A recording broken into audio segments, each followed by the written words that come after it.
What's up, everybody? Tommy here, Math Productions Gaming, and this episode does actually pick up after the most recent video in the timeline for this playthrough, which was our build tour of what we've built so far here at Starlight Drive-In.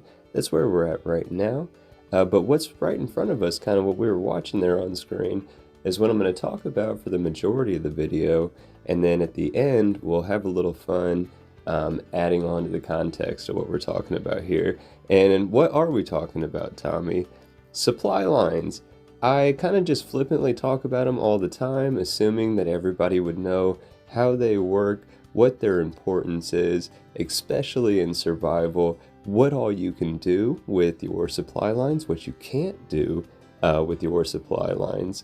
And at the end, we're going to talk about Outpost Zimonja right up here, because I think 10 Pines and Outpost Zimonja, we're going to end up connecting down into a Covenant, and then we'll put a bridge between Covenant and Starlight. Not an actual bridge, but we'll have a supply line going between those two. So we'll have like a northwest hub, and then just east of it, we'll have another hub for the northeast section of the map. That's the idea, and that's kind of what our plan is for this episode here. But the main theme of the video, supply lines, what are they?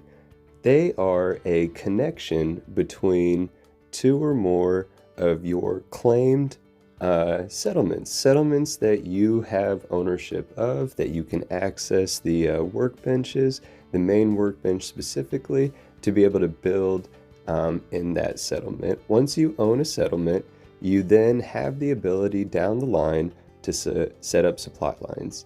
What you then need perk-wise is local leader. You have to have your charisma at 6, and then you can unlock local leader level 1, and that will give you the ability to assign supply lines, which means you can choose a settler based out of one of your settlements, and you can choose for them to run a supply line between that settlement, that's their home settlement, and another settlement that you choose.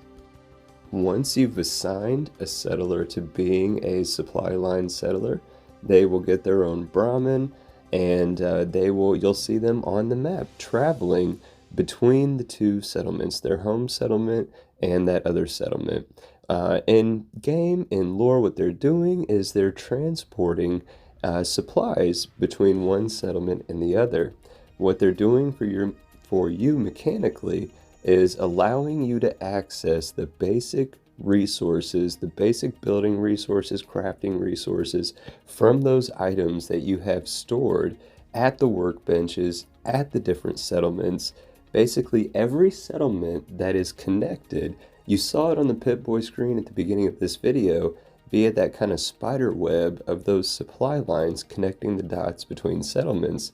It gives you one big pool of building resources that you can access, crafting resources that you can access. Now, when I was saying at the beginning some things you can't do, whenever people hear that, whenever I heard that, I assumed it meant, oh man, so like if I put a weapon at Sanctuary in the workbench, then if I'm down at Hangman's Alley, I can access the workbench and retrieve that weapon.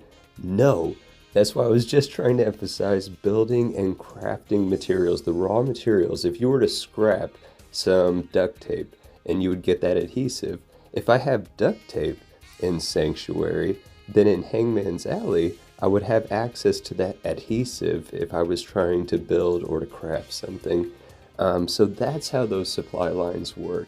You choose a settler from a settlement, you have them go and create a supply line that they will then physically walk back and forth between their home settlement and another.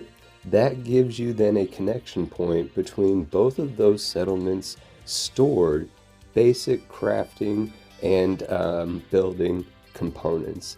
That's why in survival specifically, when you're having to build across the map to give yourself safe spots that you can save by sleeping, or you can build or upgrade your material that you need to, having those supply lines in place is going to be far, far, far more efficient than trying to manually lug all of those supplies back and forth. So I hope that helps in understanding supply lines and why they're beneficial. Now back on screen, there's tons of action going on, right? What we did is we went north from Starlight, went up to Red Rocket, grabbed some of our mini nukes and fusion cores, slept for the night, woke up to being attacked by some super mutants, handled those buddies, and then we made our way to the robotics disposal junkyard, whatever, where we had left the Fat Man way earlier in this playthrough. We picked up that, and then we made our way along the northern border of the map all the way to Ten Pines, and just east of Ten Pines is Outpost Zimonja. Definitely forgot about this turret for a second, but if you have a Fat Man, if you have mini nukes, if you go up on the highway overpass right there or whatever, just north of Outpost Zimonja, as long as you're not making too much noise, you can take out Boomer before he sees you, and now you own the place. And now that we own the place, we can add it in to our northeast hub that we're going to get set up after we take Covenant next. But I hope you liked the video. If you did, I hope you press the like button. Let me know in the comments below what you think. And as always, take care.